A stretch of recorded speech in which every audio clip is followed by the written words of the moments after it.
Hey everybody, I'm trusting everybody had a great weekend. It was a beautiful weekend here in Ontario, Canada. We are still not over summer, which many of us are very thankful for. I'm very thankful for that as well. I'm enjoying these nice few days while we can. But anyways, I'm going to jump right into a topic tonight that I'm going to share a little bit of my personal experience around this topic when it comes to narcissistic abuse. And what that is the silent treatment.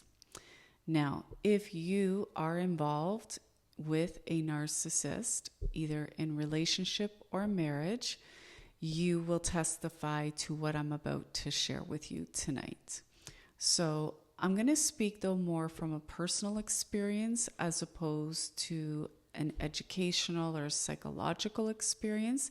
And in the facts and stuff like that, I'll do another video on that another time.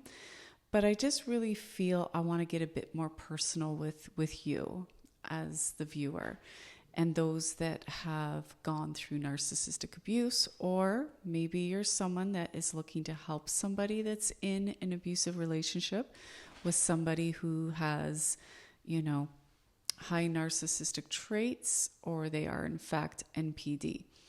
So I'm going to jump right into my story about the silent treatment and some of my experience personally.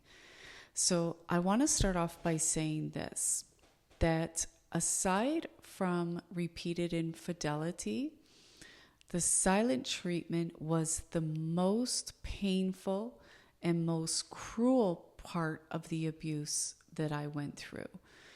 There is something about the silent treatment that just, to me, I remember I used to say to this person, why don't you just smack me or punch me? I'd rather you punch me or hit me than not talk to me, than treat me as if I don't even exist.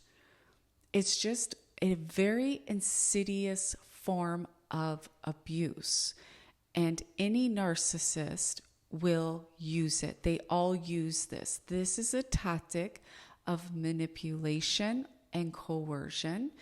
It's a tactic to get you to chase after them. It's a tactic to get you to back down. And it is a tactic, this is the insidious part of it, is to make you question your reality. So let's use an example. You've just had an argument with your spouse, okay? And you know that whatever happened, let's say you said something or did something. Let's use, I don't know, you didn't cook the meal a certain way. You didn't cook it the way you said you were going to, okay?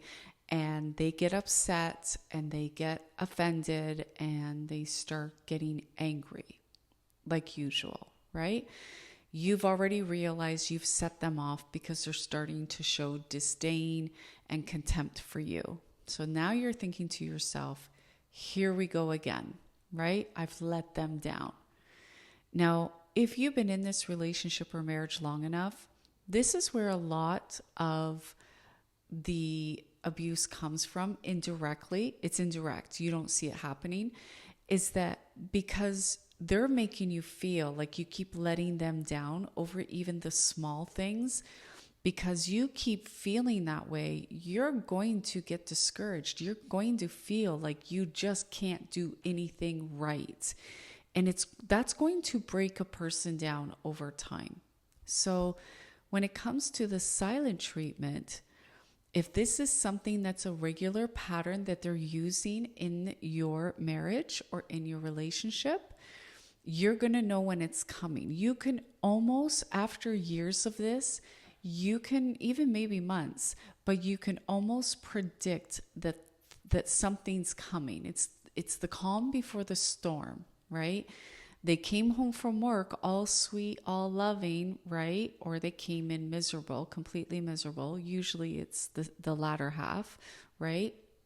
You're on eggshells already, even before they walk in the house. You become, over years, you walk on eggshells, even when you hear their car coming down the road. it puts you on edge that much after years of going through this kind of abuse, okay? So you're hearing them coming, they come in, you've made dinner, but you didn't quite make it right, okay? You didn't quite do it the way that you usually do it because either you didn't have everything, you were too tired to go to the store because you're working, you're taking care of the children, you're doing everything you need to do. But regardless, okay, they've now let you know they're not happy, okay? Which is a lot of the time, right?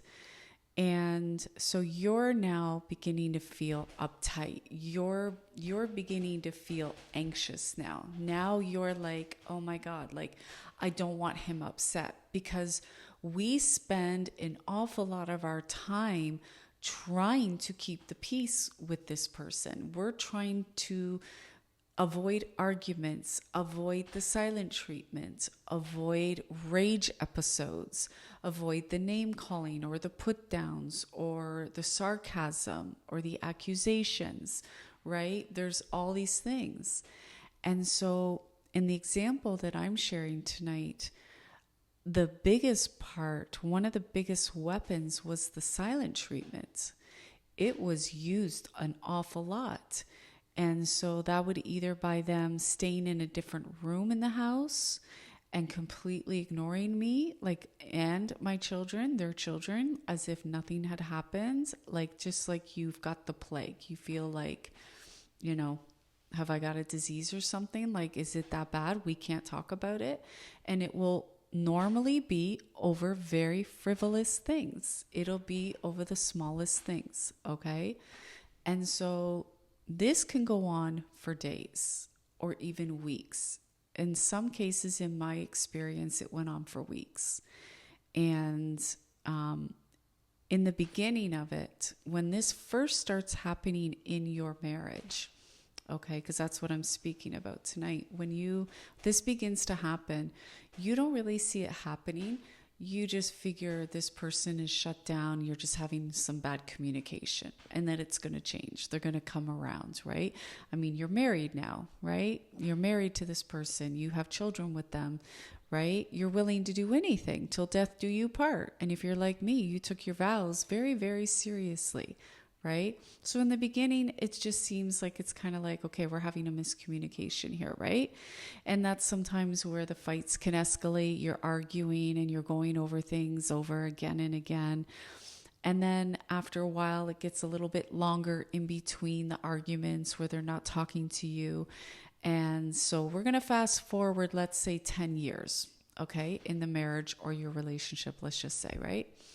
In my personal experience, it would go on for weeks, okay, where we wouldn't talk. They would go to work and do their thing, and I would still cook dinner and leave the meal there for them. And I would take care of the children and get them ready for school or whatever they got to do. And I would do all the things I had to do, and I would go to work and come home, take care of the house. And, you begin over time to adapt to it. You begin, but no matter what, no matter how long you do it, no matter how many times you've been through it, there is this pain and hurt attached to it that never goes away, even 20 years later. I remember the weekend before I asked for my divorce. I remember that long weekend. It was a long weekend, a family day weekend. And I remember we had a typical argument again over the same type of thing, right? And it turned out, again, he disappeared for the whole weekend, didn't talk to me or his children. And by the end of the weekend, I had made my decision and I had asked for the divorce because I had realized at that point that this wasn't going anywhere, that I was not going to continue in this situation for another 20 years or 24 years. I had made the decision to leave. But that weekend, it was sort of like that final propeller to push me to go for good. Because over time, the silent treatment breaks down your self-confidence. It erodes your reality.